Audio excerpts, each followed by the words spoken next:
जिस तरह आपसे आपने इस तमाम तारीखी लम्हात को बिल्कुल एक खींच के रखा है और बताया है कि क्या कुछ हुआ था, फोर्स की जो हमारे पास जवानों की तादाद थी वो कितनी थी, तो इसी तरह जंग में जो मीडिया का किरदार था, क्योंकि आपको काफ़ी अर्सा हो गया मीडिया फील्ड में काम कर रहे हैं आप, तो जंग में मीडिया का किरदार कैसा रहा था? देखिए उस वक्त तो एक लोगों को हमने मालूम देखा भी तो था कि नहीं। क्या कुछ हो रहा है देखो आसानी से? हमने मतलब सुना और हमने पढ़ा, जी। जो बड़ों से सुना और मतलब जो किताबों में पढ़ा, तो उसमें तो ये जिस तरह मैंने बताया ना कि पाकिस्तान को भी बने अभी चूँकि ज़्यादा अरसा तो गुजरा नहीं था, जी। जोश और जज्बा जवान था।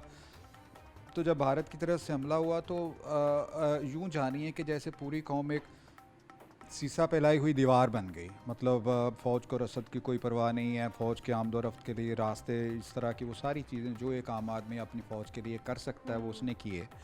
और ये तो हमेशा की एक लिखी पड़ी बात है कि अवाम की सपोर्ट के बगैर फ़ौज के लिए सरवाइव करना जो होता है वो बहुत मुश्किल होता है। मुश्किल होता है। सो उस दौर में मीडिया ने भी, जो हमारे गुलकार हैं, मतलब मैं रेडियो पाकिस्तान में बड़ा बिल्कुल अरसा मैं ऐसे ही। प्रोग्राम करता रहा हूँ, जी। तो मुझे वहाँ बताते थे लोग कि जनाब सारी सारी रात रिकॉर्डिंग हुआ करती थी रेडियो। और अक्सर हवाई हमले का सायरन बजता था तो कोई यहाँ से स्टूडियो से उठ के सेफ जगह पे नहीं जाता था कि नहीं यार ठीक है बस जो होगा देखी जाएगी। अच्छा।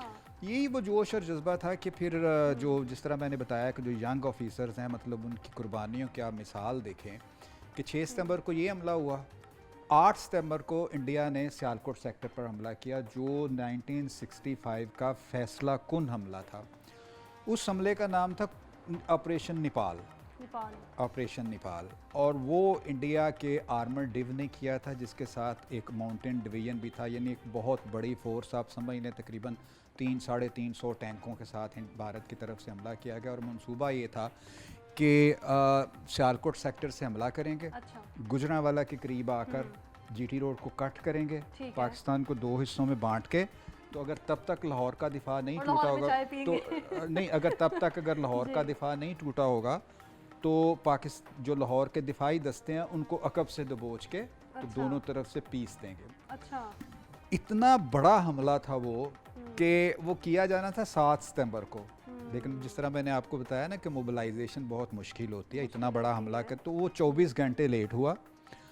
और लकीली पाकिस्तानी जो वहाँ पर थे कमांडर, उनको इत्तला मिल गई कि कुछ गड़बड़ है, कोई आर्मर डे का। तो मतलब ये एक बड़ी परेशानी की बात थी कि जब इतना बड़ा हमला होगा तो हम कैसे सरवाइव करें। ऐसा ही हुआ।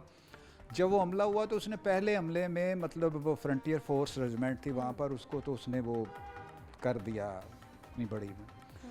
तो वहाँ पर थोड़ा सा ये भी कॉन्फ्लिक्ट पैदा हो गया कि बाद सीनियर्स ये कहने लगे कि इतने बड़े हमले में मज़ीद नुकसान कराने के बजाय बेहतर है कि हम गुजरांवाला जो नंदीपुर नहर है ना, वहाँ हमारी सेकंड डिफेंस लाइन है, वहाँ जाकर अपनी पोजीशनें मुस्तहकम करें और फिर इनका मुकाबला करें।